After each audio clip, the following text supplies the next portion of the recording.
வணக்கம். நான் ஸ்ரீரங்கம் ரவி உங்களோட பேசிகிட்ருக்கேன். சென்ற முறை நான் ஒரு அடிப்படை தத்துவங்கள் எப்படி இருக்குது அப்படிங்கிறத விளக்கிறதுக்கு ஆரம்பித்து தான் உங்களுக்கு பேசுகிறேன்.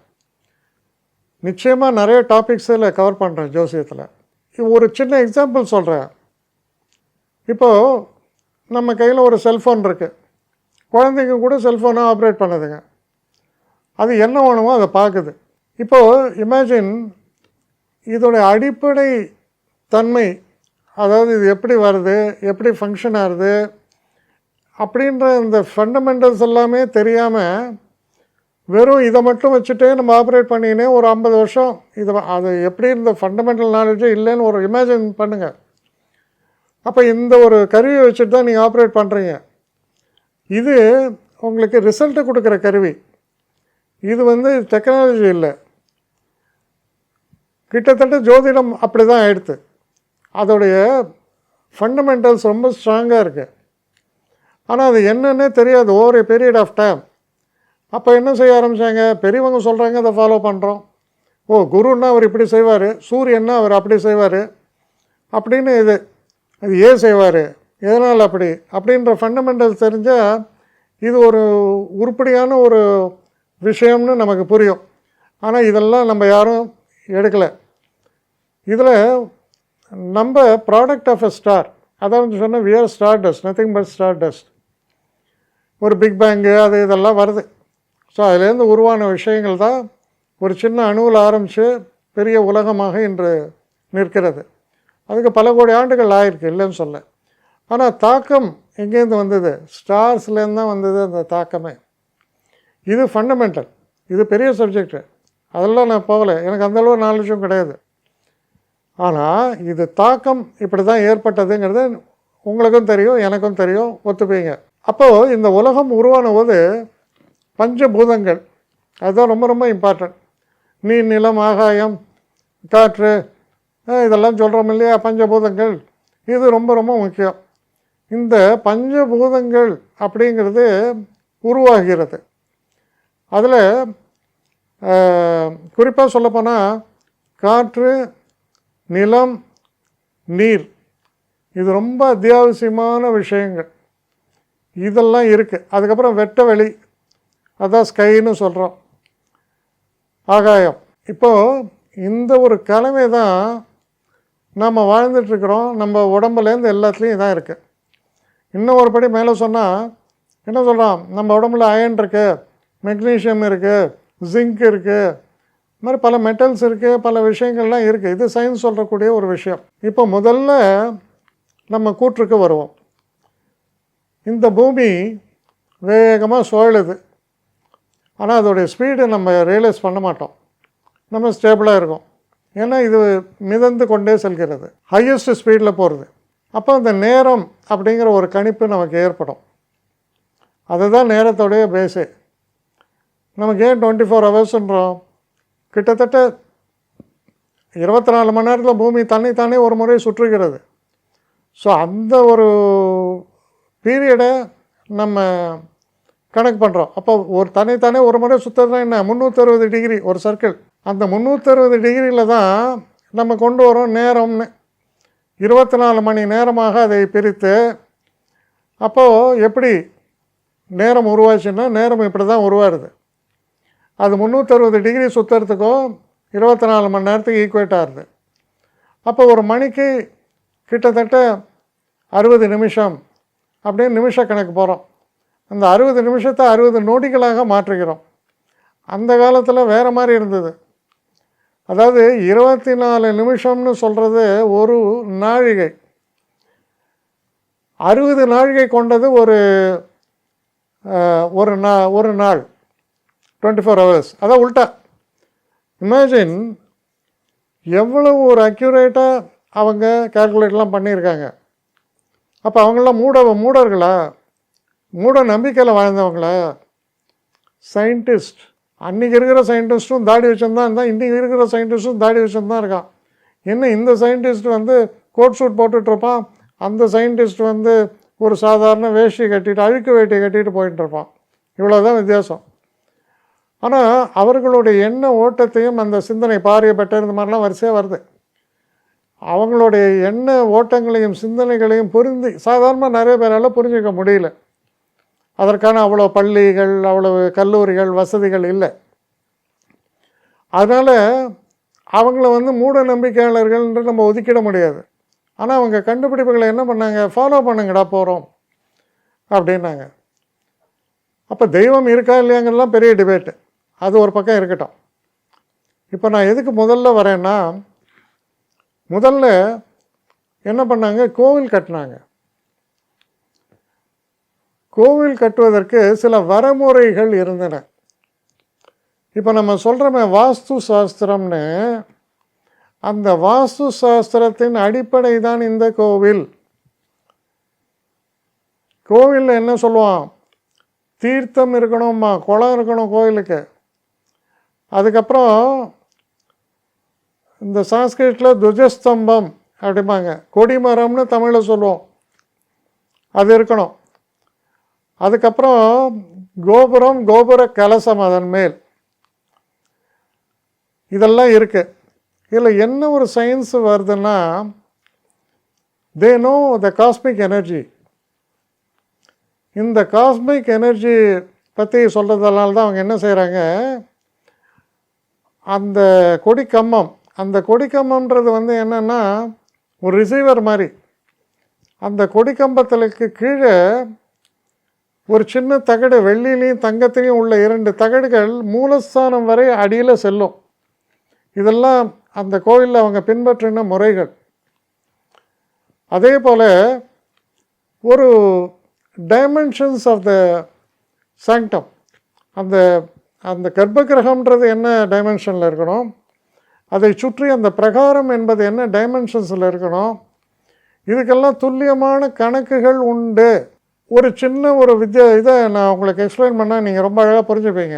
நம்ம தமிழ்நாட்டில் ஏகப்பட்ட கோயில்கள், பெரிய பெரிய பிரமாதமான கோயில்கள்லாம் பார்த்திங்கன்னா உங்களுக்கு அவுட்ஸ்கர்ட்ஸில் இருக்கும். இதில் என்னுடைய பர்சனல் எக்ஸ்பீரியன்ஸ், திருவேன்காடுங்கிற கோயில் போயிருந்தேன், புதனுடைய ஸ்தலம் அது. அப்போது நான் போயிருக்கிற நேரம் சாயங்காலம் ஒரு 7 மணி அப்படி இருக்கும். அப்போ 2 இளைஞர்கள் வந்தாங்க. அவங்க குருக்கள்கிட்ட கேட்டாங்க, நாங்கள் ஃப்ளூட் வாசிக்கலாமா, நாங்கள் இன்னும் அரங்கேற்றம் பண்ண போகிறோம், நாங்கள் கற்றுட்ருக்கோம், நல்லா வாசிப்போம். அதெல்லாம் நீங்கள் சொல்ல வேணாம், பகவான் முன்னாடி நீங்கள் வாசிக்க போகிறீங்க, தாராளமாக வாசிங்கன்ட்டு அவர் பாட்டுக்கு உள்ளே போயிட்டார். இவங்க 2 பேரும் அந்த ஃப்ளூட்டை, அந்த நாதம் வெளியே வருது எப்படி இருந்ததுன்னா, அந்த இடம் முழுக்க ஒரு லவுட் ஸ்பீக்கர், மைக்கெல்லாம் வச்சிங்கன்னா என்ன சவுண்ட் வருமோ அது வருது. ரொம்ப ஆச்சரியமாக இருந்தது. அக்கோஸ்டாட்டிக்ஸ், இந்த அக்கோஸ்டிக்ஸுன்றது ஒரு பெரிய இன்ஜினியரிங் சப்ஜெக்ட்டு. இது கனடாவில் இருக்குதுன்னு கேள்விப்பட்டேன். இது ஆடிட்டோரியம் பில்டப் பண்ணுறதுக்கு இது ரொம்ப அவசியம். சாதாரண ஆடிட்டோரியத்தில் மைக் இருந்து பேசலாம், மைக் இல்லாமலும் பேசினாலும் கடைசியில் இருக்கிற ஆடியன்ஸ் வரைக்கும் சாதாரண வாய்ஸை கேட்கணும். அது மாதிரிக்கான ஒரு டிசைனிங் பண்ணுவாங்க. அதுக்கு நிறையா கால்குலேஷன்ஸ் எல்லாம் இருக்குது.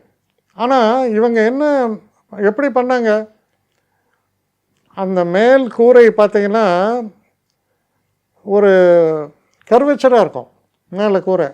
அந்த இடத்துல வரக்கூடிய அந்த சவுண்ட் வைப்ரேஷன்ஸு கரெக்டான ஒரு ஃப்ரீக்வன்சியில் பட்டு ரொம்ப அழகாக கேட்குறது அந்த இடத்த ஃபுல்லாக.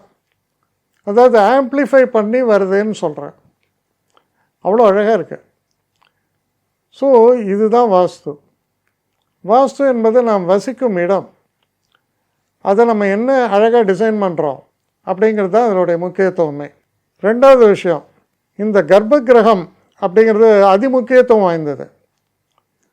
இந்த கர்ப்ப கிரகத்தில் மேலே விமானம் இருக்கும், விமானம் சொல்லுவோம், அதாவது அந்த கலசம். இப்போ பார்த்தீங்கன்னா அது ரிசீவர் மாதிரி, அதுக்கு கீழே சிவலிங்கமோ இல்லை ஒரு நாராயணனோட ஒரு உருவங்களோ இருக்குது. அந்த இடத்தில் சக்தி ரிசீவ் ஆகுது, அதாவது பவர், அது ரிசீவ் ஆகுது. அது என்னென்னா காஸ்மிக் எனர்ஜி. அது ஏரியல் மாதிரி வாங்கி உள்ளே கொடுக்கறது. அதனால தான் இந்த சாங்டம் ரொம்ப பவர்ஃபுல். அதனால தான் நம்மளுடைய சவுத் இண்டியன் டெம்பிள்ஸில் என்ன பண்ணுவாங்க, அதுக்குள்ளே எல்லோரும் போகக்கூடாதுன்னு சொல்லுவாங்க. ஏன்னா அது நல்ல பவர் அங்கே வருது, அந்த பவர் வெளியில் வருது. அதுதான் நம்ம போயிட்டு வந்தால் நமக்கு ஒரு சந்தோஷம். சரி, இன்னொரு விஷயம் நம்ம என்ன செய்கிறோம், கோயிலில் போனால் பிரதட்சணம் செய்வோம். அதாவது சுவாமியை நம்ம சுற்றி வரோம் இல்லையா, அது சொல்கிறேன். அப்படி இறைவனை வலம் வருதல் தமிழில் சொன்னான். அப்படி வலம் வருகிறோம் இல்லவா, இதில் ஒரு பெரிய விஷயம் இருக்குது. நான் முதல்ல என்ன சொன்னேன், இந்த உலகம் சுழலுகிறது, நம்ம பூமி பந்து. அது சுழல்றது ஆன்டி கிளாக் வைஸில் போகிறது. அதனால தான் சூரியன் கிழக்கே உதித்து மேற்கே மறைகிறது. அது கிளாக் வைஸில் நடக்கும். சரி, எப்படி அது கிளாக் வைஸ் நடக்குது? நீங்கள் ஒரு ட்ரெயினில் ட்ராவல் பண்ணுறீங்க, பண்ணும்போது என்னாகும், உங்களுக்கு எதிர்த்தாப்பில் இருக்கிறது நம்ம பக்கம் நமக்கு பின்னால் போகும். அதுபோல் நம்ம ஆன்டி கிளாக் வைஸில் நம்ம குளோப் சுற்றுறதால சூரியன் அது நிலைத்தங்க இருக்கார். அவர் என்ன பண்ணுறாரு, கிழக்குலேருந்து மேற்கு, அதை உலகம் முழுக்க அது காமன். நான் அமெரிக்காவில் மேற்கில் ஊச்சி கிழக்கில் போல் எல்லா இடத்துலையும் கிழக்கில் ஊச்சி தான் மேற்கில் போய் மறையுது. இது ஃபிக்ஸட். இப்போது இதை நம்ம ஞாபகத்தில் வைக்கிறீங்க. அப்போது வலம் வரும்போது என்ன செய்கிறீங்க, இடது பக்கமாக நீங்கள் அப்பிரதட்சணமாக சுற்றினால் உலகத்துடைய ஒரு தன்மையை ஒத்து செய்கிறீங்க, அதாவது ஒரே டைரக்ஷன். ஆனால் இப்போது வலம் இருந்து இடம் வரும்போது இது எப்படி சொல்லலாம்னா, எதிர்காற்றில் நம்ம போகிற மாதிரி. சரி, எதிர்காற்றில் எதிர் விஷயில் நம்ம போகும்போது என்ன ஆகும், நமக்கு எனர்ஜி ஃபுல்லாக ரிசீவ் ஆகும். அங்கே அந்த எனர்ஜிங்கிறது ஒரு சமன்படுத்தப்பட்ட ஒரு இது கால்குலேஷன் படி பண்ணுறாங்க. அப்போ அந்த கோயிலில் போகிறீங்க, இந்த சிவனுக்கு 5 முறை நான் வலம் வருகிறேன், வலம் வரீங்க. அம்பாளுக்கு 4 முறை வலம் வருகிறேன். அப்படியெல்லாம் நீங்கள் ஒரு கணக்கெல்லாம் அந்த காலத்தில் இருக்குது. இதை வலம் வரீங்க இல்லையா, ஒவ்வொரு சன்னதியும் நீங்கள் வலம் வந்துட்டு வந்துட்டு வந்துட்டு போகும்போது அவ்வளோ நல்ல எனர்ஜியை உங்கள் உடம்பு எடுத்துக்கும். புத்துணர்ச்சியோடு வெளியில் போகிறீங்க. அது தெய்வ நம்பிக்கை அப்படின்னு நீங்கள் வச்சுங்க, சயின்ஸுன்னு வச்சுங்க, என்ன வேணால் வச்சுங்க. ஆனால் இது வாஸ்துவினுடைய ஒரு வெளிப்பாடு அப்படிங்கிறத இப்போ புரிஞ்சுப்பீங்கன்னு நினைக்கிறேன். ஸோ இதுதான் அந்த சயின்ஸ் படி அதுக்குடைய அடிப்படையில் இருக்கக்கூடிய ஒரு விதியாக இருக்கு. அதனால் எப்போவுமே நாம் இதை ஒவ்வொரு இடத்துலையும் செஞ்சுட்டே வரோம். அதுலேயும் குறிப்பாக நவகிரக சனியில் 9 முறை மினிமம் 9 வாட்டி சுற்றணும். இதெல்லாம் நீங்கள் யோசிச்சு பாருங்கள், மடத்தனமாக இருக்கா? இல்லை. This energises you top to bottom. இதை யார் நல்லா புரிஞ்சுப்பாங்கன்னா, ஒரு ஃபிசிக்ஸ் படிக்கிறவங்க, இன்ஜினியரிங் படிக்கிறவங்கலாம் இன்னும் நல்லா புரியும். ஏன்னா அதில் வரக்கூடியது ஐன்ஸ்டீனில் குவாண்டம் மெக்கானிக்ஸ் வருது. அணுக்கள், அணுக்களிலும் அணுக்கள். அதனால தான் இறைவனை பற்றி சொல்லும்போது அணுவிலும் அணுவாக இருப்பவன் அப்படின்றான். கிட்டத்தட்ட யுரேனியம் 235 இருக்குது. அந்த யுரேனியம் 235 இருக்கிறது ஒரு சின்ன ஒரு அணுவில் இருக்கிறது. ஒவ்வொரு அணுவிலையும் பிரமிக்கத்தக்க அளவில் இருக்குது உள்ள பவர் அன்லீஷ் ஆகுது. அப்போது அது பேர் என்ன, நியூக்ளியை சொல்லுவோம். அது சென்டரில் இருக்கிறது, அசைவற்று இருப்பது. அதை சுற்றி புரோட்டான் எலக்ட்ரான்ஸ் எல்லாம் போகிறது. இதுதான் ஒரு ஆட்டம்னு ஒரு கணக்கில் வரும். அசைவற்று இருக்கும் அந்த இறைவன் நியூக்ளியை, அதை நீங்கள் புழக்கும்போது அதுலேருந்து வரக்கூடிய பவர் எனார்மஸ். சரி, இதெல்லாம் இறைவன் இருக்கானா இல்லையாங்கிறத பற்றி இதெல்லாம் சயின்ஸு. எப்படி அந்த சயின்ஸ் வந்தது, யார் அதில் வச்சாங்க அப்படின்னு நீங்கள் திங்க் பண்ணிங்கன்னா அதுக்கு நிறைய ஆன்சர்லாம் தேட வேண்டி வரும். இப்போது முக்கியமாக என்ன நீங்கள் தெரிஞ்சுக்கிறீங்கன்னா, இதை பற்றி இந்த குறிப்புகள் சொல்லி நீ ஒரு ஆரோக்கியமான ஒரு உடல்நிலையோடு நீ வாழ்வதற்கு இந்த வாஸ்துங்கிற சயின்ஸு இம்பார்ட்டன்ட் சொல்லிட்டான். அதை வச்சு நீ நிறைய பேர் மொட்டை வச்சு கண்ணாமின்னு பொழப்பு நடத்தின்னு இருக்கானுங்க. பேசிக் பிரின்சிபல்ஸை ஃபாலோ பண்ணுங்க. வாஸ்துவில் எப்போவுமே கிழக்கில் இருந்து எனர்ஜி ஃப்ளோ மேற்குக்கு போகிறது, கிழக்குலேருந்து ஃப்ளோ மேற்குக்கு போகிறது. அப்போ ஃப்ரெஷ் எனர்ஜி இஸ் கம்மிங். இப்போ சூரியனுடைய ஒரு கிரகணங்கள் அப்படின்னு சொல்லுவோம். அந்த ஃப்ரெஷ் எனர்ஜி ஈஸ்ட்லேருந்து வெஸ்ட்டுக்கு போயிடும். அப்போ ஈஸ்ட்லேருந்து அது வருது நல்ல எனர்ஜியாக இருக்குது, பாசிட்டிவ் எனர்ஜியாக இருக்குது. அதை நார்த் ஈஸ்ட்டு சொல்கிறோம், ஈசான்ய மூலைன்னு குறிப்பிடுறாங்க. அதை கரெக்டாக. அது சவுத் வெஸ்ட் மறையும். சவுத் வெஸ்ட்டில் அது நெகட்டிவ் ஆகிடும். அதில் நிறைய இம்ப்யூரிட்டிஸ் எல்லாம் அதை எடுத்துகிட்டே போகுது வெளியில். இதுதான் அந்த மூமெண்ட்டு. அப்போ நீ ஒரு வீட்டை கட்டுகிறாய். அந்த வீட்டில் கண்டிப்பாக கிழக்கு பகுதியில் நிறைய வெளிச்சம் வர வேண்டும், நல்ல ஒரு சன்லைட் உள்ளே வரணும். அப்படி அந்த கிழக்கு பகுதி அமைக்கப்பட வேண்டும். அது ஆரோக்கியத்தை தரும். அது மேற்கு பகுதியில் வெளியில் போகிறதுன்னு சொல்கிறோம். அதனால தான் சொல்கிறோம் மேற்கு பகுதியில் நிறைய மூடி இருக்கணும் அப்படிமா. சவுத் வெஸ்ட் அப்படிங்கிறது நமக்கு என்ன சொல்கிறோன்னா அது ராகுவினுடைய இடம் சொல்லும். அந்த இடம் அது சயனை படுத்து தூங்குறது. இதில் சவுத் ஈஸ்ட்டுன்னு சொல்கிற மூலை, நார்த் ஈஸ்ட்டுன்னு சொல்கிறது ஈசான்ய மூலை, ஃபுல்லாக பாசிட்டிவ். சவுத் ஈஸ்ட் அப்படின்னு சொல்லும்போது அதில் மீட் பண்ணுற ஈஸ்ட் வந்து பாசிட்டிவ், அதுலேருந்து ஆரம்பிக்கிற சவுத்து நெகட்டிவ், அப்புறம் சவுத் வெஸ்ட்டு ரெண்டுமே நெகட்டிவ்.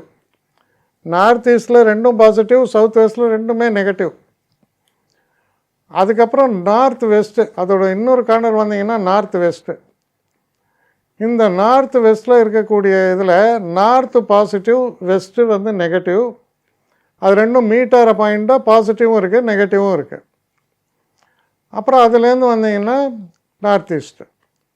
இதுதான் அதோடைய ஒரு மொத்த விதேசம். இதில் இந்த நார்த் ஈஸ்ட்டு சவுத் ஈஸ்ட்டையும் இணைக்கிறது ஈஸ்ட், சவுத் ஈஸ்ட்டையும் சவுத் வெஸ்ட்டையும் இணைக்கிறது சவுத், சவுத் வெஸ்ட்டையும் நார்த் வெஸ்ட்டையும் இணைக்கும் கோடு வெஸ்ட், நார்த் வெஸ்ட்டையும் நார்த் ஈஸ்டையும் இணைக்கும் கோடு நார்த். அப்போ positive energies are abundant in northern direction and in eastern direction. Southern டைரக்ஷனும் வெஸ்டர்ன் டைரக்ஷனும் கொஞ்சம் நெகட்டிவ் எனர்ஜியோட காம்பினேஷனில் வருது. இதுதான் அதோடைய பர்மிட்டேஷன் அண்ட் காம்பினேஷனாக வரக்கூடிய விஷயம். இப்போ நான் சொல்கிறது எந்த அடிப்படையில் இதெல்லாம் உருவாச்சுங்கிறத சொன்னேன். உங்களுக்கு எது வாஸ்துவில் சிறப்பு அப்படிங்கிறத நான் இன்னும் தனியாக விளக்குறேன்.